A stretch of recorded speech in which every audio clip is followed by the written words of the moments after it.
इतक्या जवळ आहे का? अरे हा बघ, लढायचं ना मग जिंकून सुद्धा यायचं असं नाही. मग हा उठलं की पळाले असं नाही. मग गाफील वागायचं नाही.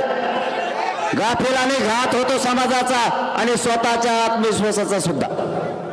अजिबात असलं नाही वागायचं. मग मी तुमचाच पोरग आहे, फक्त डाव टाकले म्हणून इतपर्यंत यशस्वी झालंय.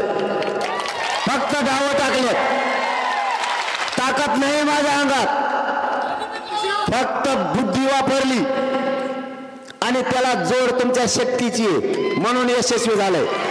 गडबड गोंधळात माणूस फसतो.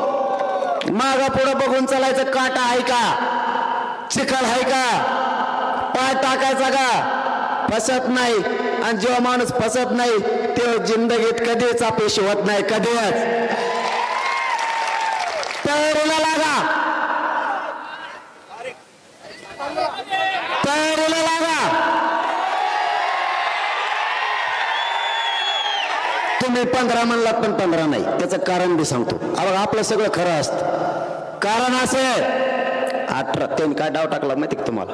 थांबा ना, त्यांनी काय डाव टाकला माहिती का तुम्हाला? तुम्हाला माहित नसला तर ऐका काय डाव टाकला. त्यांनी आपल्याला नोटिसा दिल्या आणि त्या मुंबईला 144 लागू केला. किती तारखेपर्यंत? 18 पर्यंत. चला 20 जानेवारी मुंबई आमरण उपोषणाला.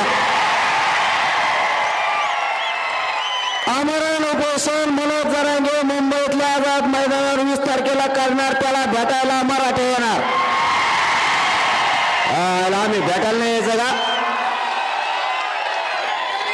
भेटायला येणार नाही का? तुम्ही मला भेटायला कस काय येऊ नका म्हणणार? तुम्ही ट्रॅक्टर दाबून ठेवता. मराठ्यांना दाबणं सोपं नाही भाऊ. आरक्षण पाहिजे, मोकळं माघारी येत नाही दादा. मला एक सांगा, तुम्हाला तारीख पटली का? नियोजनाला टाइम पाहिजे. सगळ्यांनी मनापासून शेवटपर्यंत हात वर करा, नाही तर बदलायला. शेवटच्या टोकापर्यंत, शेवटच्या टोकापर्यंत 20 जानेवारी रोडवर बसलेले हवेवरचे सगळ्यांना तारीख 20 जानेवारी सगळ्यांना मान्य आहे का? फक्त शांततेत, शांततेत जायचं, शांततेत यायचं. आरक्षण घेऊन शांततेत करणार का? हातावर करून मला शब्द द्या मुलाला. मी तुमच्या जीवावर करतोय. मला फसवायचं नाही. मी तुम्हाला कधी फसवत नाही. पुन्हा एकदा हातावर करून सांगा, सगळ्यांनी रोड सहित शांततेत करणार ना?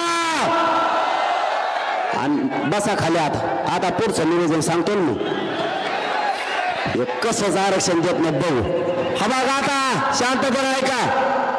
आपण आपल्या पिकाला पाणी देऊन घ्या. पटापट कापस वेचून घ्या. घरची व्यवस्था चांगली करा. कारण एवढे 15 दिवस पाहिजेत काम करायला.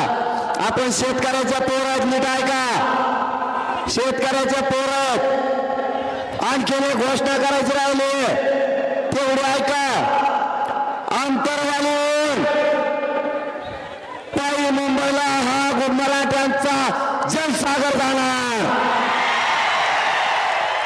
मध्ये मध्ये बाकीचे जैन होत चला.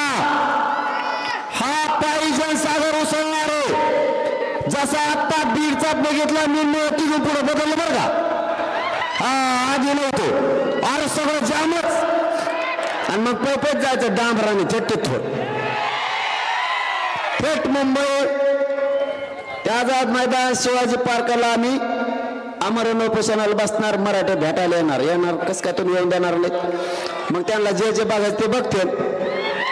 महत्वाचा विषय आणखीन एक सांगतो. आजूबाजूला लक्ष ठेवा. मराठा समाजाला डाग नाही लागला पाहिजे. आजूबाजूला लक्ष म्हणजे काय? कोणी जर ढोळणा करायला लागला, गाडी पेटवायला लागला, दंगा करायला लागला तर आपल्या लक्षात येतं आपला नाही. जागेवर धरून पोलिसांकडे द्यायचं आणि पोलिसाला सहकार्य करायचं, सरकारला नाही करायचं. लोकशाही मराठी ऐका, पहा, जागरूक रहा.